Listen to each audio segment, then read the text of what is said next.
గత ప్రభుత్వానికి ఇప్పుడున్న ప్రభుత్వానికి ఏమైనా తేడా చెప్పగలరా మీరు? గత ప్రభుత్వం అయితే ప్రజారంజకమైన ప్రభుత్వం అండి. ఇప్పుడు ప్రభుత్వం ప్రజాకంటక ప్రభుత్వం. హామీల్ని గాలి కుదిలేసి ప్రతిపక్షాలని అణిచివేయటమే ముఖ్య ఉద్దేశంగా ఈ ప్రభుత్వం విధానాలు కొనసాగుతున్నాయి.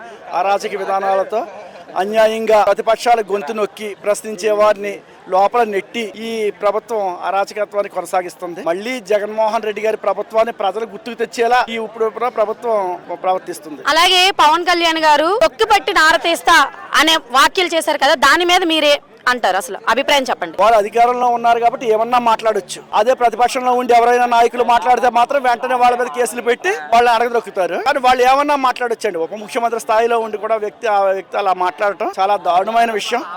ప్రజలందరూ గమనిస్తున్నారు. తొక్కిపెట్టి నారతీస్తాను, వీళ్ళు అంత చూస్తాను, వీళ్ళు చేస్తాను, వీళ్ళు చేసి పనులు కూడా అలాగే ఉన్నాయి. అలాగే ఇప్పుడు ఎక్కడ చూసినా కూడా సోషల్ మీడియా యాక్టివిటీస్ మీద అక్రమ కేసులు పెట్టి చేస్తున్నారు కదా, దాని మీద మీరు ఏమంటారు? అసలు ప్రశ్నించి గొంతులు నొక్కటం, ఎదిరించిన వారిని అడగదొక్కటం, ఎవరైతే న్యాయం కోసం పోరాడతారో వాళ్ళందరి మీద అక్రమ కేసులు బనాయించి తమ ప్రభుత్వానికి ఎదురు లేకుండా చేసుకోవాలనే ఉద్దేశంతో వీళ్ళు చేస్తున్న అరాచకత్వంలో అరాచక పర్వంలో ఒక భాగం అండి ఇదంతా. ప్రస్తుతం ఉన్న ప్రభుత్వం యూత్ కోసం ఏదైనా చేశారు అని మీరు ఏమైనా అనుకుంటున్నారా? అంటే ఈ ప్రభుత్వంలో మీకు ఏమైనా ఉపయోగం ఉందా? ప్రతి ఊర్లోని మద్యం షాపు, ప్రతి వీధికి మద్యం షాపు, అదే యూత్ కోసం చేసింది ప్రభుత్వం. ఇంకేం చేయలే. అంతే అంటారా?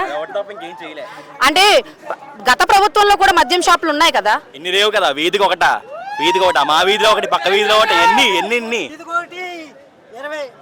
220 రూపాయలు అమ్ముతున్నారు పల్లెటూరులో. ప్రతి ఒక్కరు కూడా ప్రతి ఈదికి షాప్ ఉంది, ప్రతి గ్రామంలోనూ షాప్ ఉంది, ప్రతి సందులోనూ షాప్ ఉంది.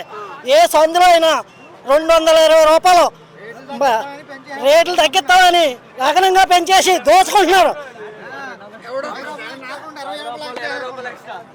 జనసేన నాయకులు మొత్తం కూటమి పార్టీ అంతా కలిపి అన్ని చెరువులు అన్ని ఏ పడితే దోషి ఉన్నారు.